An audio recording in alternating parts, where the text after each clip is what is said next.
नमस्कार, the wire में आपका स्वागत है। मैं हूं मीनाक्षी। शो है बात भारत की। भारत इस समय चर्चा कर रहा है एक बिल पर, एक कानून पर जो भारत की सरकार लाना चाहती है, लेकिन विपक्षी दलों का, मुस्लिम समाज का ये कहना है कि उस बिल की ज़रूरत क्या है और जिस तरह से वो लाया जा रहा है उसके ऊपर भी बहुत सारे सवाल हैं। बात हो रही है वक्फ संशोधन विधेयक की। इस बारे में मेरे साथ बात करने के लिए आज स्टूडियो में मौजूद हैं All India Muslim Personal Law Board के spokesperson doctor SQR Ilyas ji. Sir, आपका स्वागत है। इस चर्चा में हमारे साथ रहेंगे उमर राशिद, जो सीनियर जर्नलिस्ट हैं। उमर, आपका स्वागत है। सर, सबसे पहला मेरा जो सवाल है, जैसे कि हम पिछले काफ़ी दिनों से देख रहे हैं, जब से बिल की चर्चा हुई, बिल को पेश किया गया, उससे भी काफ़ी पहले से एक आम चर्चा जो समाज में है कि वक्फ संपत्तियों को क्लेम करता है और संपत्ति उसकी हो जाती है। वक्फ ने हाथ रख दिया इस पर तो ये वक्फ का हो गया। क्या असल में ऐसा है? क्योंकि आप एक आम जनता से अगर पूछे, या जिस तरीके का नैरेटिव हम देख रहे हैं पुश होते हुए, वो यही है कि तो कैसे जब हम बात करते हैं वक्फ की संपत्तियों की, क्या तरीका होता है कि वक्फ की संपत्तियां कैसे हैं, कौन दावा कर सकता है, क्या कौन संपत्तियां बोर्ड को दे सकता है? ये जिस तरीके के नैरेटिव है उसके खिलाफ सच्चाई क्या है? देखिए, पहली बात तो ये कि वक्फ के कंसेप्ट को आप समझने की कोशिश करें।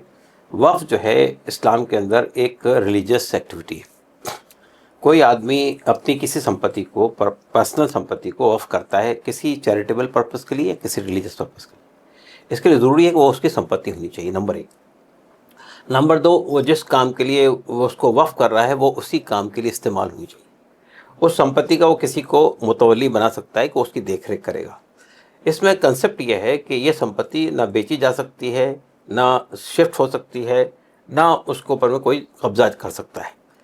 और ये कंसेप्ट है कि आदमी मर जाता है, ख़त्म हो जाता है, लेकिन उस संपत्ति का उसको लाभ, उसका पुण्य उसको मिलता रहता है ज़िंदगी भर, जब तक कि वो संपत्ति इस्तेमाल होती है। तो पहली बात तो ये समझना चाहिए कि वक्फ की संपत्ति ऐसा नहीं होती उटपटांग तरीके से जिस पे हाथ रख दिया वो संपत्ति हो गई। अब वक्फ बोर्ड को जो पावर्स दिए गए सेक्शन 40 से, जिसको इन्होंने ख़त्म कर दिया अपने इसमें से, सेक्शन 40 में वक्फ को ये डिटरमाइन करना है कि कौन सी प्रॉपर्टी वक्फ की है, कौन सी प्रॉपर्टी वक्फ की नहीं है। उसके कुछ तत्व होते हैं, यानी ये कि आप जिसने वक्फ किया वो चीज़ आपके सामने होनी चाहिए, या कहीं रजिस्ट्रेशन होना चाहिए उसका, या वो वक्फ बाय यूज़र के तौर पर इस्तेमाल हो रही है।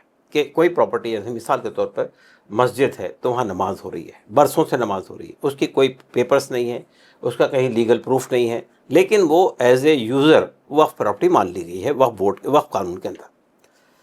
या कोई कब्रिस्तान है, वहाँ मुर्दे दफन किए जा रहे हैं, तो वो भी वक्फ बाय यूज़र के तौर पे वो प्रॉपर्टी वक्फ की है। और सुप्रीम कोर्ट का डिसीजन है, once a waqf always a waqf. तो ये बात के वक्फ बोर्ड जिस पर भी हाथ रख दे वो वक्फ की प्रॉपर्टी हो जाती है, बिल्कुल गलत नैरेटिव है। अगर किसी को डिस्प्यूट है कि नहीं ये वक्फ की नहीं है, मेरी प्रॉपर्टी है, तो वो वक्फ के सामने दावा करता है और वक्फ एक ट्रिब्यूनल सेट करता है। ट्रिब्यूनल भी जो है वो तीन लोगों पर मुश्तमिल होता है। एक होता है डिस्ट्रिक्ट जज, प्रैक्टिसिंग डिस्ट्रिक्ट जज, और एक होता है कानून का जानकार, और एक होता है शरीयत का जानकार। इन्होंने अब शरीयत के जानकार को उसमें से निकाल दिया, अब जो नया वो लाया है, अमेंडमेंट लाया है। तो देखिए, वो अगर कोई फैसला देता है, उस फैसले को आप हाई कोर्ट में चैलेंज कर सकते हैं। हाई कोर्ट ने भी अगर आपके खिलाफ फैसला दिया तो ये सुप्रीम कोर्ट में जा सकते हैं। तो ये बात के यानी वक्फ बोर्ड ने किसी संपत्ति पे हाथ रख दिया तो वो अब कोई क्लेम नहीं कर सकता, बिल्कुल गलत नैरेटिव है। उसको आप हाई कोर्ट में चैलेंज कर सकते हैं, उसको आप सुप्रीम कोर्ट में चैलेंज कर सकते हैं। और मैंने ये बताया आपको कि वक्फ की प्रॉपर्टी वो होती है जो किसी शख्स ने किसी ख़ास काम के लिए वक्फ की है। अगर आपके पास उसका कोई रिटर्न में चीज़ है तो वो ठीक है। अगर आप देख रहे हैं कि वक्फ के तौर पे इस्तेमाल हो रही है तो वो चीज़ है।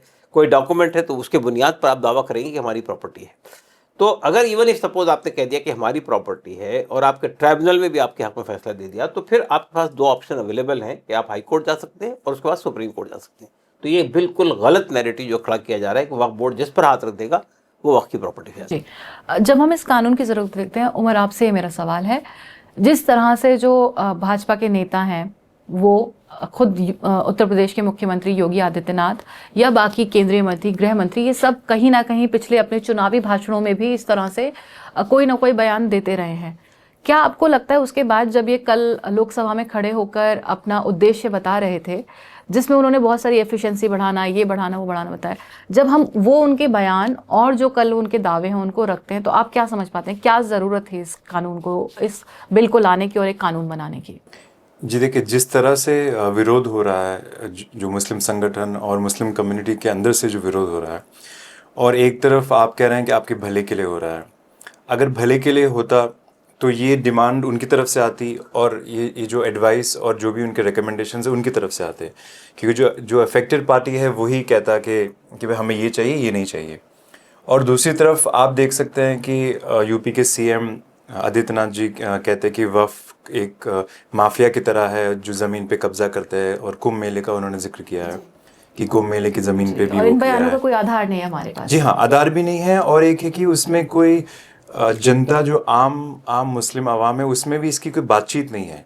मुझे नहीं लगता कि किसी मुस्लिम लीडर, चाहे वो जितना भी कट्टर हो चाहे लिबरल हो, उसने कभी कुंभ मेले पे नज़र डाली है कि ये हमारी ज़मीन है।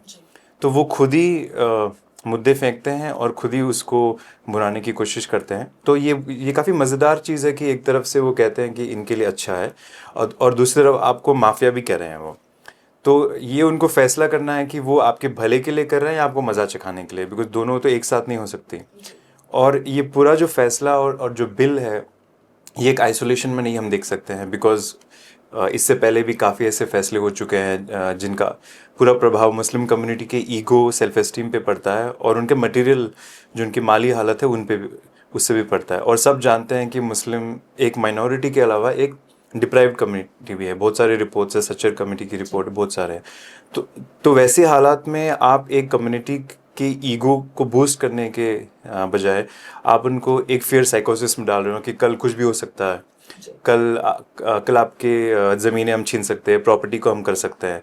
हो सकता है ना हो, टेक्निकली गुंजाइश हमेशा होती है कि 99% ना हो और 1% हो, लेकिन फिर भी वो जो डर बना रहता है ना, एक लीगल इंस्ट्रूमेंट जो आपको मिलता है, तो वो मुझे लगता है कि एक मैसेजिंग यही है कि हम जो चाहेंगे आपको मानना पड़ेगा।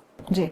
लोकसभा में जब बहस चल रही थी तो नाम बदला गया, विधेयक का नाम दिया गया unified Waqf management empowered efficiency and development act. उसे कहा गया उम्मीद।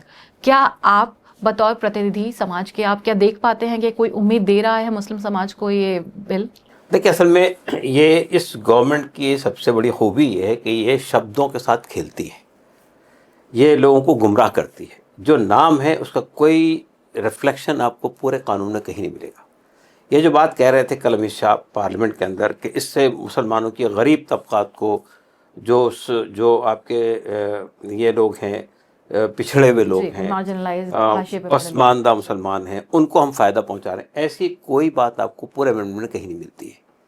दूसरी बात ये कि देखिए, असल में ये नैरेटिव भी खड़ा किया जाता है कि साहब इतने सालों से अंदर वक्फ है, क्या फ़ायदा पहुंचाया मुस्लिम कम्युनिटी को, गरीबों को क्या फ़ायदा पहुंचाया। ये हम चाहते हैं कि इसको समझा जाना चाहिए। देखिए, जो चीज़ें वक्फ होती है उसमें 60 से 70% मस्जिदें होती हैं, आपके ईदगाहें होती है या कब्रस्तान होते हैं। इसमें गरीब और अमीर सब आते हैं। अगर कोई मर जाता है तो कब्रिस्तान में ये नहीं कहा जाता कि अमीर की तदफीन होगी और गरीब की नहीं होगी, सब आते हैं वहाँ पे।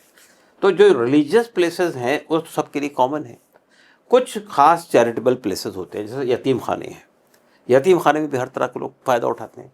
तो ये कहना कि साहब गरीबों का कोई फ़ायदा नहीं, देखिए असल में एक मसला और भी है कि पिछली सरकार ने, जो मनमोहन सिंह की सरकार थी, उसने कई संशोधन किए थे वक्फ के अंदर, लेकिन उसका ख़ास बात ये थी कि मुस्लिम कम्युनिटी से बात करके किए थे। पहली बार ऐसा हुआ है कि आपने एक बहुत बड़ा संशोधन बिल लाया और मुसलमान से कोई बात ही नहीं की सिरे से।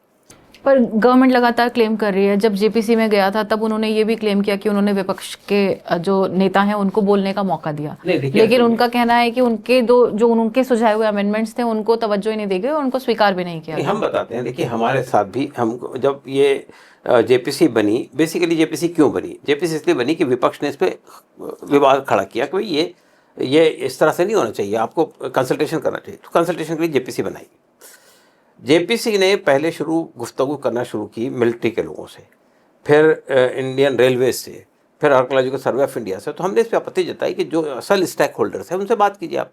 तो फिर हमको बुलाया, हमने पूरी तफसील से एक एक शेख के ऊपर में जो जितने उसके वो है प्रोविजन से सब पे बात की। 211 पेजेस का डॉक्यूमेंट सबमिट किया। उसके बाद उन्होंने जब ये कहा कि हम जनरल सिटीजन से भी बात करना चाहते हैं, हमको ईमेल कर दिए भेजे, तो हमने ये कोशिश की कि मुसलमान ज़्यादा पार्टिसिपेट करें। आपको हैरत होगी कि 5 करोड़ मुसलमानों ने ईमेल भेजे हैं। बोर्ड की कोशिशों से 3.66 करोड़ लोगों ने और बाकी लोगों से ये ईमेल गए, हमने प्रेजेंटेशन दिया, हर जगह दिया प्रेजेंटेशन। और सवाल ही पैदा होता है कि उसका फ़ायदा क्या हुआ। फिर विपक्ष के लोगों ने, 11 लोग जो थे विपक्ष के, उन्होंने भी बातें की, 44 अमेंडमेंट के ऊपर अपनी बात रखी, वो सबको नकार दिया आपने। और जिस हालत में आपको बिल मिला था उससे ज़्यादा सख्त बनाकर पार्लियामेंट में पेश किया। तो फिर क्या फ़ायदा हुआ ये पूरी जेपीसी का? जेपीसी सिवाय आई वॉश के, सिवाय एक ड्रामे के और कुछ नहीं है। तो मेरा कहना सिर्फ ये है, ये पहली बार हिंदुस्तान में ऐसा हुआ है कि देखिए वक्फ का कानून इंडिया में 1954 से, आज़ाद हिंदुस्तान में 1954 से बंद चला रहा है, उसमें संशोधन भी होते रहे, कभी किसी ने आपत्ति नहीं जताई। 2011 में जो संशोधन हुए थे मनमोहन जी की सरकार में, उस वक्त सच्चर कमेटी की रिपोर्ट भी सामने थी, उसने भी कुछ रिकमेंडेशन दिए थे, हम लोगों ने भी बहुत तफसील से, विस्तार से उन तमाम उसमें भाग लिया था, और वो उसके बाद एक कानून आया था। ये पहली बार ऐसा हुआ है कि हमसे जिनका जो स्टेक होल्डर्स हैं रियल, उनसे कोई बात ही नहीं की गई, और जो है या डिफंक्ट है वो, तो उससे भी कोई चीज़ नहीं आई। तो फिर बनाया किसने कानून? चाहे लॉ मिनिस्ट्री ने बनाया हो, वो लेके आ गए आप। तो मेरा कहना ये है कि ये जो तरीक़ा है कि हम एक चीज़ लाएंगे, वो आप पर थोपेंगे, आप माने या ना माने, और फिर आप पूरे देश को गुमराह कर रहे हैं कि हम इससे गरीबों का फ़ायदा दे रहे हैं, हम इसके अंदर ट्रांसपेरेंसी लाने की कोशिश कर रहे हैं, हम इसके अंदर जो है वो उम्मीदें जगा रहे हैं लोगों से। ऐसी कोई बात इस संशोधन में नहीं है। जो ये नया जो उम्मीद शब्द दिया गया, इसमें एक शब्द है एफिशिएंसी। उमर, जब हम नॉर्मली देखते हैं, जैसे अब उन्होंने कहा है कि कलेक्टर जो होगा वो उसको भी बोर्ड में लाया गया है, बहुत सारे काम हैं जो सरकारी अधिकारियों पर डाले गए हैं। आप बतौर जर्नलिस्ट अपने काम के दौरान आपने देखा है कि सरकारी काम कैसे होते हैं, तो जब हम एफिशिएंसी की बात कर रहे हैं तो हम एफिशिएंट उसी वर्ग को क्यों ना बनाएं, हम रादर हम सरकारी अधिकारियों को और सरकार का हस्तक्षेप इसमें बढ़ाएं। तो जो सरकारी जो दखल जो इसमें होगा अब, उसे आप किस तरह से देखेंगे कि अगर आप एफिशिएंट बनाना चाह रहे हैं तो क्या कम्युनिटी से या फिर जो बोर्ड के लोग हैं उनमें हम कोई ऐसा एक पैरामीटर सेट कर सकते थे कि हाँ ऐसा होना चाहिए, या फिर वो काम कलेक्टर ही कर सकता था? जी, सबसे पहले सवाल आता है एफिशिएंसी से पहले कि बोझ का, जो क्या हमारे देश में जो अधिकारी है, चाहे वो डिस्ट्रिक्ट लेवल पे हो या उससे नीचे हो, या एक सरकारी टीचर हो, उनको पढ़ाने के अलावा 1000 और काम करने होते हैं। और इस सरकार में तो उनका और दायित्व बढ़ा दिया, क्या उनको लीगल चीज़ें सीज करना, चीज़ें नोटिस देना, लॉ एंड ऑर्डर, ये काफ़ी एक पॉलिटिकली सेंसिटिव चीज़ है। उसके ऊपर आप उनको एक ऐसा एक सेंसिटिव इशू दे रहे हैं जिस पे पूरा जो लाइबिलिटी है वो उनके जजमेंट और सेंस पे होगी। विवाद हो सकता है, वो बाद में कोर्ट में जाएगा, कुछ भी होगा, लेकिन जो प्राइमा फेसी जो चीज़ होगी ज़मीन पे, तो वहाँ पर विवाद बहुत बढ़ेंगे। और हमारे देश में विवाद कैसे कम हो ये हमें सोचना चाहिए, बिकॉज इतिहास गवाह है कि हमारे देश में कुछ भी छोटा सा होता है, जो उसका इम्पैक्ट है, जो उसका प्रभाव है, काफ़ी टाइम तक चलता रहता है। तो ऐसे हालत में किसी डीएम, मैं नहीं कह रहा हूँ कि कोई डीएम अच्छा फैसला नहीं ले सकता या उनमें सूझ नहीं हो सकती है, लेकिन वो आर्बिट्ररी भी हो सकते हैं, बिकॉज काफ़ी ऐसे फैसले आए हैं जहाँ पर अगर एक इंडिविजुअल के सेंस पे अगर हम छोड़ दें तो वहाँ पर अच्छे बुरे दोनों चीज़ हो सकते हैं। जबकि जो एग्जिस्टिंग सिस्टम था, आप इसी में सुधार करते और आप उसको ग्रेजुअली धीरे धीरे कहीं से एफिशिएंसी जिस शब्द का प्रयोग है वो एफिशिएंट बनाना तो हमें नहीं। देखिए, एक बात इसमें बहुत ज़रूरी है समझना कि देखिए वक्फ बोर्ड कैसा काम करता है। बुनियादी तौर पर इन्होंने एक नया क्लॉज इसमें डाला है गवर्नमेंट का, that can be central government और स्टेट गवर्नमेंट और म्यूनिसिपल कॉरपोरेशन और एनी सेमी ऑटोनोमस बॉडी। और ये कहा कि अगर गवर्नमेंट का डिस्प्यूट है वक्फ के साथ में तो it will not be decided by Waqf tribunal, it will be decided by collector. अब कलेक्टर को रिप्लेस करके उन्होंने नॉमिनेटेड ऑफिसर कर दिया। तो आप मुझे बताइए कि गवर्नमेंट से अगर वक्फ का डिस्प्यूट है तो अगर गवर्नमेंट का आदमी तय करेगा तो किसके हक में जाएगा वो? तो कलेक्टर हो या डिजिग्नेटेड ऑफिसर हो, वो तो गवर्नमेंट के हक में फैसला करेगा। तो ये तो उसकी ऑटोनॉमी को आपने ख़त्म कर दिया। दूसरी बात ये कि देखिए एक बात और है कि वक्फ बोर्ड और सेंट्रल वक्फ काउंसिल दो एंटिटी होती है जो इसको मैनेज करती है। सेंट्रल वक्फ काउंसिल माइनॉरिटी मिनिस्टर के अंडर में काम करती है और वक्फ बोर्ड जो है वो स्टेट गवर्नमेंट के अंडर में काम करता है। लेकिन इसके लिए जो लोग इलेक्ट होकर आते हैं वो मेंबर ऑफ पार्लियामेंट होते हैं, वो मेंबर ऑफ असेंबली होते हैं, वो बार काउंसिल से आते हैं, वो ब्यूरोक्रेसी से आते हैं। लेकिन उनकी शर्त ये कि वो मुसलमान होने चाहिए। इन्होंने ये शर्त हटा दी, मुसलमान होने की शर्त हटा दी। दूसरी बात ये कि उसने दोनों में वक्फ काउंसिल में भी, सेंट्रल वक्फ काउंसिल में भी और वक्फ बोर्ड में भी 2 नॉन मुस्लिम कंपल्सरीली होंगे ये कर दिया। अब आप मुझे बताइए, और उसके बाद फिर वो इलेक्ट होके आते थे, अब वो नॉमिनेटेड होंगे, वो गवर्नमेंट नॉमिनेट करेगी कि ये आएंगे और ये आएंगे। अब गवर्नमेंट के नॉमिनेटेड होंगे और फिर आपने मुसलमानों की शर्त भी हटा दी, तो उसके बाद वो आदमी फैसला क्या करेगा? गवर्नमेंट का मतलब अगर ये गवर्नमेंट है तो आरएसएस को लगा के बैठेंगे वहाँ पर। जी, मतलब स्वायत्तता तो बिल्कुल पूरी तरह से खत्म कर देने वाली बात है। इसी से जुड़ा जो मेरा दूसरा सवाल है वो है गैर मुस्लिमों की जो एंट्री है। अगर हम मानते हैं वक्फ बोर्ड मुस्लिम्स की बॉडी है, मुस्लिम समाज के लिए काम करती है, तो क्या जो और धर्म है भारत में, क्योंकि भारत का संविधान कहता है सभी को अपना धर्म पालन करने का पूरा अधिकार है, सभी अपने धर्म को कैसे किस तरह से चलाएंगे वो वाला अधिकार भी उन्होंने समाज के लोगों को, प्रतिनिधियों को दे रखा है। अगर आप आज किसी एक धर्म के लिए कर रहे हैं तो क्या कल के दिन आप किसी जो जैन कम्युनिटी होगी या हिंदू कम्युनिटी होगी या सिख कम्युनिटी होगी, क्या आप उसमें भी उसके जो उसे ना मानने वाले लोग हैं उनको उनके बोर्ड्स में और समितियों में जगह देंगे? यही तो हम सवाल करना चाहते हैं कि जब आपने वक्फ बोर्ड के अंदर ये चेंजेस कर दी है, तो देखिए बहुत सारे हमारे यहाँ हिंदू मठ हैं, टेम्पल हैं या गुरुद्वारा प्रबंधक कमेटी है, वहाँ शर्त ये है, हिंदू मठ जितने भी हैं या हिंदू टेम्पल का मैनेजमेंट जो है, उसमें शर्त ये है कि अगर गवर्नमेंट का ऑफिसर होगा तो उसका लिए भी हिंदू होना लाजमी है। मिसाल के तौर पर अगर डीएम कहीं पे है और अगर ये कहा गया वो हिंदू नहीं है तो उससे नीचे वाला ऑफिसर को लिया जाएगा या उससे ऊपर वाले ऑफिसर को लिया जाएगा। तो यानी मतलब इतनी वहाँ पे वो है कि कोई नॉन हिंदू उसमें नहीं आ सकता। जैसे रिसीवर जो होते हैं टेम्पल्स के, नहीं, रिसीवर एक अलग चीज़ होती है। देखिए मैनेजमेंट के लिए जो लोग होते हैं, जो प्रबंधन समिति, हाँ, प्रबंधन कमेटियाँ। अब जैसा गुरुद्वारा प्रबंधक कमेटी है, इसके जो इलेक्शन होते हैं उसके लिए शर्त यही है कि वो सब सिख होने चाहिए जी। तो ये तो इसलिए मैं कह रहा हूँ ये डिस्क्रिमिनेटरी है कि आप एक पर्टिकुलर कम्युनिटी को तो डिस्क्रिमिनेट कर रहे हैं और दूसरों को आप वो सहायता दे रहे हैं। तो ये तो यानी आप सोचिए कि ये अच्छा। दूसरी बात है कि हम ये क्यों कहते हैं कि मुसलमान होना है।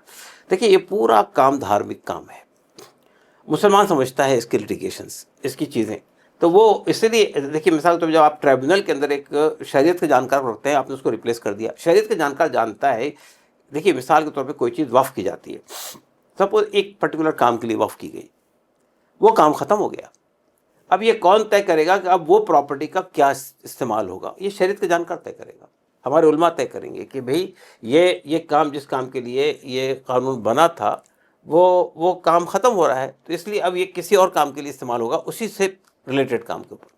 तो जब आप ये सब कर रहे हैं, इसका हस्तक्षेप कर रहे हैं कि शरीयत के जानकार को हटा रहे हैं, आप मुसलमानों को हटा के दूसरों के लिए एंट्री कर रहे हैं उसके अंदर, तो इसका मतलब ये कि आप पूरी तरह हस्तक्षेप करना चाहते हैं, उसको खत्म कंट्रोल करना चाहते हैं। जी, इससे जुड़ा एक और सवाल है मेरे पास। जिस तरह से कहा गया है कि वक्फ वही कर सकता है जो मान लीजिए किसी ने धर्म परिवर्तन करके इस्लाम अपना लिया और उसके बाद उन्होंने 5 साल का एक विंडो दिया है, इस विंडो की ज़रूरत क्या है? मतलब अगर कोई व्यक्ति कलमा पढ़कर इस्लाम को अपना रहा है, वो अल्लाह को मान रहा है और वो सारी चीज़ें कर रहा है जो कोई बिलीवर करता है, तो वो वक्फ क्यों नहीं कर सकता? मतलब इस चीज़ को आप किस तरह से देखते हैं और ये किस तरह से प्रभावित करने वाले? इन्होंने 2 परिवर्तन किए हैं। एक तो ये कि पहले नॉन मुस्लिम भी वक्फ करते थे, मस्जिदों के लिए या कब्रिस्तान के लिए, वो अब ख़त्म कर दिया, नॉन मुस्लिम वक्फ नहीं कर सकता, नंबर 1। दूसरी बात ये कि अब उन्होंने ये कह दिया कोई भी मुसलमान 5 साल तक प्रैक्टिसिंग मुस्लिम होगा तभी वो वक्फ कर सकेगा। How you will decide who is practising Muslim और नॉट? जो और ये डिसाइड करने का क्या सरकार का कोई लोकस बनता भी है कि नहीं, मतलब ये कि ये कंडीशन जो शरीयत ने नहीं लगाई है, वेदर ही इज प्रैक्टिसिंग और नॉन प्रैक्टिसिंग, ही कैन मतलब वक्फ कर सकता है। तो अब आप मुझे बताइए, एक तो ये कंडीशन लगा दिया, दूसरा ये कि कोई आदमी ने को कन्वर्ट हो गया, जैसा आपने कहा कि आज उसने इस्लाम कबूल कर लिया, अब वो 5 साल तक उसको वेट करना है, 5 साल के बाद ही वो कर सकता है। फिर प्रैक्टिसिंग मुस्लिम को आप कैसे जज करेंगे? क्या आप मस्जिदों के सामने कैमरे लगाएंगे कि भाई ये नमाज पढ़ने आता है या नहीं आता? उसकी एक्टिविटीज को कैसे जज करेंगे? हाँ, हाउ यू विल जज इट एंड हु विल जज इट? जी, तो ये जो सिचुएशन है, ये तो अजीब व गरीब किस्म का सूरत पैदा कर रही है। 30 रोजे रखने पड़ेंगे शायद। नहीं, मतलब कि कैसा जज करेंगे आप? रोजा, ऐसा कोई आदमी कहता है मैंने रोजा रखा, बेटा रोजा रखा नहीं रखा, हाउ यू विल नो? जी, तो उमर, इसी में एक सबसे जो चीज़ आपने महत्वपूर्ण बताई है कि भेदभाव वाली बात। एक आम शहरी जो वक्फ रोज़ करने नहीं जा रहा पर लाभान्वित हो रहा है, हम देखते हैं कि वक्फ ने कई स्कूलों को भी एड कर रखा है, कई जगहों पर स्कूल भी चलते हैं वक्फ के। हम देखते हैं सरकारी स्कूल कम हो रहे हैं। बहुत सारी सरकारी रिपोर्ट्स हैं, फरवरी में भी आई थी, जिसमें बताया गया कि पिछले 10 सालों में सरकारी स्कूलों की जो संख्या है उसमें गिरावट आई है, स्कूल्स बंद हो रहे हैं। एक कम्युनिटी है जिसको ऑलरेडी हम देख रहे हैं तरह तरह से पिछले 10 सालों में हाशिए पर धकेला जा रहा है। मेन स्ट्रीम के जो संस्थान है, ख़ासतौर पर जहाँ पर मुस्लिम बच्चे पढ़ते हैं, उनको किस तरह से डिमोनाइज़ किया गया पिछले कुछ समय में, हम वो भी देख रहे हैं। ऐसे में अगर मुस्लिम कम्युनिटी खुद उस तरीके से शिक्षा देने के या और भी बाकी मसलों में अगर हेल्प कर रही है, तो क्या अब इस बिल के ज़रिए वो जो मार्जिनलाइजेशन है उसको और ज़्यादा आगे बढ़ाया जा रहा है कि हाँ अब कोई भी तरीका नहीं हो, हम मेन स्ट्रीम वाले संस्थानों में ये कर देंगे, हम फंड्स नहीं देंगे, जितने भी स्कॉलरशिप फेलोशिप्स हैं हमने देखा क्या हुआ है उनके साथ में जो मुस्लिम बच्चों को मिलती थी, कुछ बंद हो गई हैं, कुछ में फंडिंग्स नहीं आई और ख़ुद सरकार मान रही है पर इसके लिए कुछ किया नहीं जा रहा है। तो ये जो अब नया कदम है, क्या ये और पीछे ढकेलने के लिए है समाज को, जो मुस्लिम समाज के बच्चे जो आगे भी बढ़ना चाहते हैं? आप अभी केवल मस्जिद ईदगाह तक सीमित नहीं रहते, हम कहते हैं कि भाई वक्त बहुत सारी चीज़ों को और मैनेज कर रहा है, तो क्या ये सिलसिला आगे बढ़ता जाएगा? जी हाँ, मुझे तो यही लगता है क्योंकि इससे पहले काफ़ी फैसले मदरसों के लिए हुए थे लास्ट 5 years में, उनका सिलेबस चेंज और कुछ भी आई थिंक अच्छी इंटेंशन से नहीं हुआ। तो वो जो नीयत है हमेशा ये है कि हम आपको दबाएंगे और हम जो कहेंगे वो आपको मानना पड़ेगा। तो कुछ फैसले हुए, हाई कोर्ट से मामला सुप्रीम कोर्ट गया, सुप्रीम कोर्ट ने उसको वापस कर दिया, यूपी का मामला है। लेकिन जो बड़ा सवाल है कि वहाँ पे जो मुस्लिम समाज की एक ऑटोनॉमी, जैसे बार बार ये जिक्र हो रहा है कि आप कुछ फैसले अपने लिए कर सकते थे, और अगर ये इतना बड़ा इशू था तो लास्ट 10 साल में पहले क्यों नहीं आया? क्योंकि ये एक कड़ी का हिस्सा है, ये मुद्दे पहले आएंगे फिर उसके बाद दूसरा आएगा, और हर एक क्या हिस्से में आ रहा है, पैटर्न है ये। तो मुझे नहीं लगता कि एक इसकी इतनी ज़रूरत थी कि आपको अमेंडमेंट कुछ करना है। जो इसका इम्पैक्ट ज़मीन पे है, जैसे स्कूल्स है और जो भी संस्थान है जहाँ पर बहुत ऐसे रिमोट जगह है जहाँ पर कि सरकार के क्या साधन भी नहीं पहुँच सकते हैं। अगर आप ये तराई वाला बेल्ट जो है वहाँ पे बहुत वो इंटरवेंशन की ज़रूरत होती है, वो क्या कम्युनिटी लेवल पे। तो ऐसे लोगों पे तो मुझे लगता है फ़र्क पड़ेगा, और उनके जो सेल्फ एस्टीम है उस पर एक हमला है ये, क्योंकि उनको ये नहीं पता कि कल क्या होगा। एक अनसर्टेनिटी जो है वो मुझे लगता है सबसे बड़ा इसका एक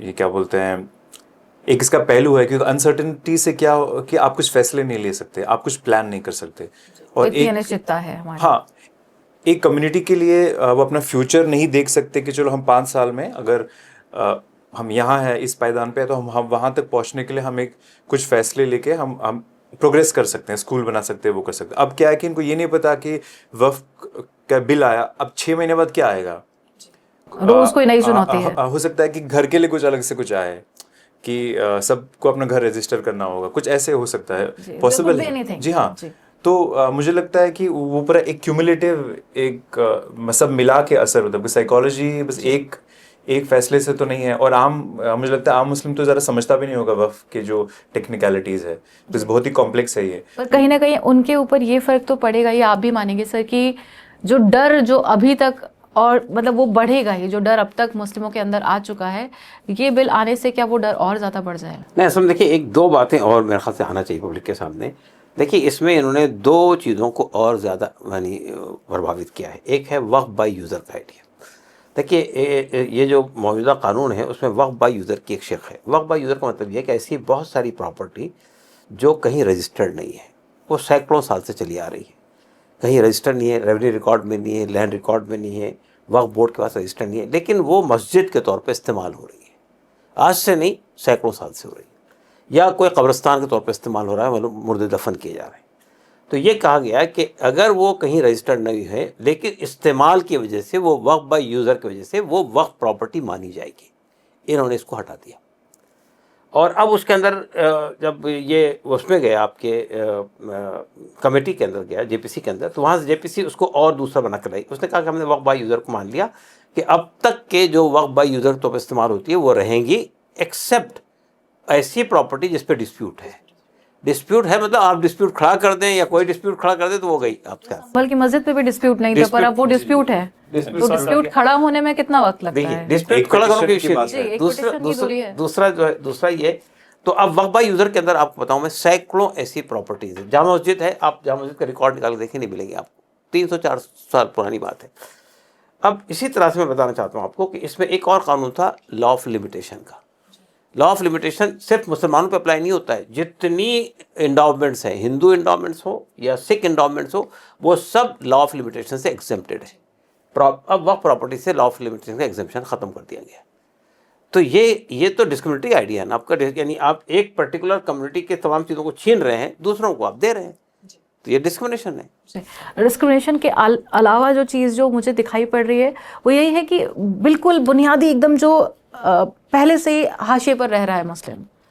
हम यहाँ बैठकर ये चर्चा कर सकते हैं क्योंकि हम पढ़ लिख कर समझ कर बैठे हैं, पर एक आम मुस्लिम जिसको ये भी पता नहीं है कि उसका घर कब गिरा दिया जाएगा, किसी और मामले में कोई फैसला आएगा और उसकी सर पे छत नहीं रहेगी, वो तबका जो है वो इनसे डायरेक्ट प्रभावित नहीं होगा, पर इनडायरेक्टली हम कैसे समझें कि इसका क्या असर उनके ऊपर, उनके जहन पर होने वाला है। मिसाल के तौर पर बताऊँ आपको, एक मैं जानता हूँ एक ऑर्फनेज है बेंगलुरु में, उसके पास बहुत प्रॉपर्टी है।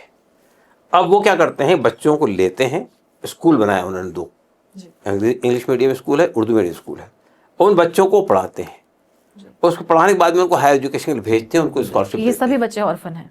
सब ऑर्फन है, ऑलमोस्ट ऑर्फन है, या किसी का एक बाप माँ है बाप नहीं है, ऐसे लोग भी वहाँ पे बच्चे, इन बच्चों को वो पढ़ाते हैं। अब ये जो हमारा सेंट्रल चाइल्ड वेलफेयर वाला डिपार्टमेंट है, उसने जहाँ जाके इंटरफेयर किया, आप ये क्यों कर रहे हैं, आप ये नहीं करेंगे, आपने रेगुलेशन कहाँ से लिया, ये इंटरफेरेंस शुरू कर दिया। तो जो फ़ायदा वो ऑर्फनेज बच्चों को पहुँचा रहा था, वो बच्चों को उन्होंने, और फिर ये इत्तेफाक ये हुआ कि स्टेट गवर्नमेंट चूँकि अब कांग्रेस की है, उन्होंने कहा कि ये आपका डोमेन नहीं है, आप यहाँ इंटरफेयर नहीं करेंगे। तो मैं ये कहना चाहता हूँ आपसे कि अब जब ये वक्फ के मामलात में जब ये सब चीज़ें अपने कंट्रोल में ले रहे हैं, तो उसके बाद क्या करेंगे आप अंदाज़ा लगा सकते हैं।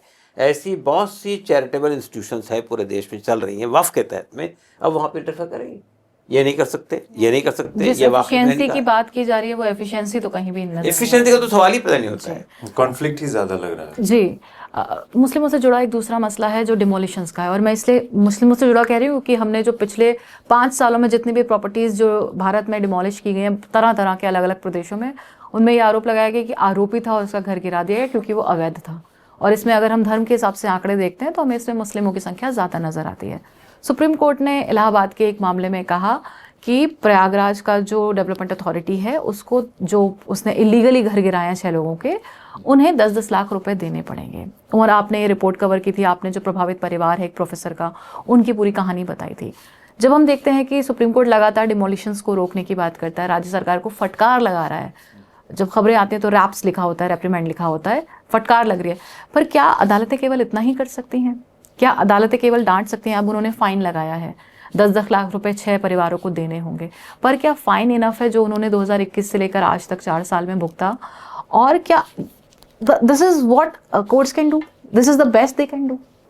जी, बड़ा सवाल ये है कि जो ऑफिशियल्स ये काम करते हैं, जब तक जवाबदेही तय होती है तब तक वो कहीं और पोस्ट हो जाते हैं, प्रमोशन हो जाता है। जैसे इस वाले मामले में ये 2021 का मामला है, 2021 से अभी कितने साल हो गए हैं, बड़े बड़े चुनाव 2 ख़त्म हो गए, और जिन प्रोफेसर का घर गिराया गया था वो एकदम हाइपर टेक्निकल रीज़न देके कि आपका घर ये इलीगल है, और वो रातों रात इलीगल हो जाता है, 1 हफ्ते में इलीगल हो जाता है, बिकॉज वो 40 साल से वहाँ रह रहे हैं और इतने सालों में उनको कोई नोटिस ऐसा नहीं आया कि आप इलीगल है।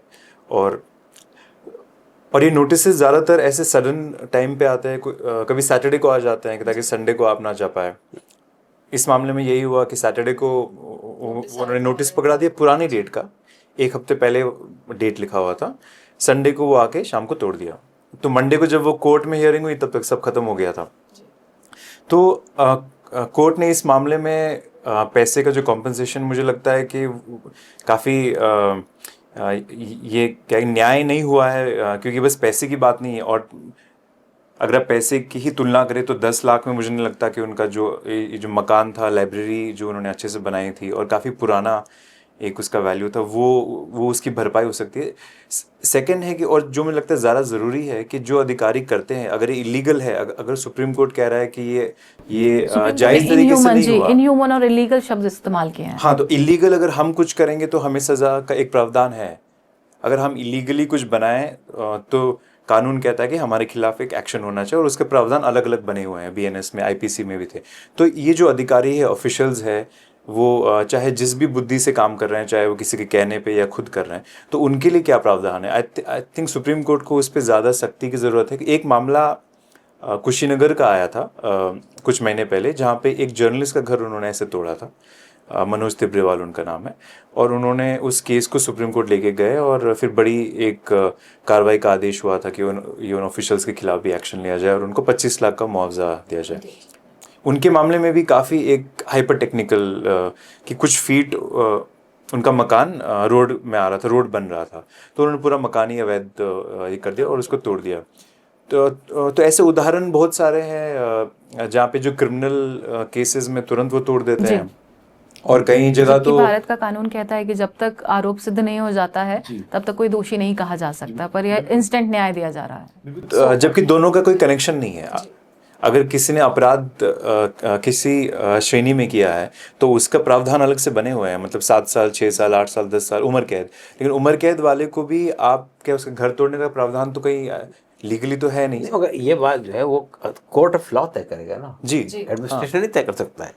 दूसरी बात देखिए, इसमें सुप्रीम कोर्ट ने एक बात और कही है। उसने ये कहा कि अगर वो इलीगली बने हुए हैं, उन्होंने म्यूनसिपल कॉर्पोरेशन से वो नहीं लिया परमिशन, तो उसमें से मुसलमान नहीं आते ना। मुसलमान पड़ोस में गैर मुस्लिम है, नॉन मुस्लिम, उसके घर को नहीं तोड़ते आप, इसके घर को तोड़ते हैं। तो ये सिलेक्टिव एक्शन नहीं होना चाहिए। अगर आपको तोड़ना है तो सबको तोड़िए, और उसका एक प्रोसीजर है, उस प्रोसीजर को फॉलो कीजिए। आप प्रोसीजर फॉलो नहीं करते, आज नोटिस दिया, कल आपने तोड़ दिया, तो ये तो देश में, राजस्थान में हर जगह हो रहा है। तो अब जाहिर बात है कि मैं समझता हूँ आपने जो सवाल खड़ा किया वो ज़्यादा इंपॉर्टेंट सवाल ये है कि सुप्रीम कोर्ट का काम सिर्फ इतना सही है कि वो फटकार लगा दे, या मुआवजे के लिए कह दे कि हाँ 10 लाख। भाई मेरा ख्याल ये है कि जैसा ये इशू ये नहीं है सिर्फ, फॉर एग्जाम्पल एक आदमी को सज़ा हो गई, यूएपीए में कर दिया आपने, काय में कर दिया, 15 साल बाद उसका एक्विटल हो गया। ये 15 साल जो ज़ाये हुए, इसका भुगतान कौन करेगा? आपने जिस ऑफिसर ने उसको गलत तरीके से फंसाया था उसके खिलाफ कोई कार्रवाई नहीं होती है, तो वो अगले आदमी को फंसाता है, फिर वो अगले आदमी को फंसाता है। आप देखिए पूरा पैटर्न यही है। मैं जानता हूँ एक लड़का था 17 साल की उम्र में जेल गया, यही दिल्ली का, 17 साल की उम्र में जेल में गया। 31 साल के बाद उसकी रिहाई हुई, एक्विटल हो गया। इसमें उसके बाप की डेथ हो गई, उसकी माँ की डेथ हो गई, वो बिल्कुल अनाथ हो गया। 17 साल का बच्चा अब 31 साल का नौजवान होकर बाहर निकला, अब वो हाथ पैर सब खत्म हो, कहाँ चलाए, तो इसका कोई कंपोजिशन नहीं कहीं भी। तो मेरा कहना सिर्फ ये है कि अदालत को सिर्फ इस हद तक नहीं बात करनी चाहिए कि भाई गलत हुआ, एक्विटल हो गया। एक्विटल के अलावा ये बात होनी चाहिए भाई ये इसके लिए जिम्मेदार कौन है। जब तक कि आप जिम्मेदारी नहीं तय करेंगे, ये जो तरीक़ा से जिसके खिलाफ भी कार्रवाई हो रही है इसको आप नहीं रोक सकते। ये सिलसिला चल रहा है। इसी तरह का मामला उसी में भी है, डिमोलिशन के सिलसिले में भी। आपको बहुत साफ तौर पे कहना चाहिए, अगर गवर्नमेंट इन्वॉल्व है तो गवर्नमेंट को ऊपर कंपनसेशन लगना चाहिए।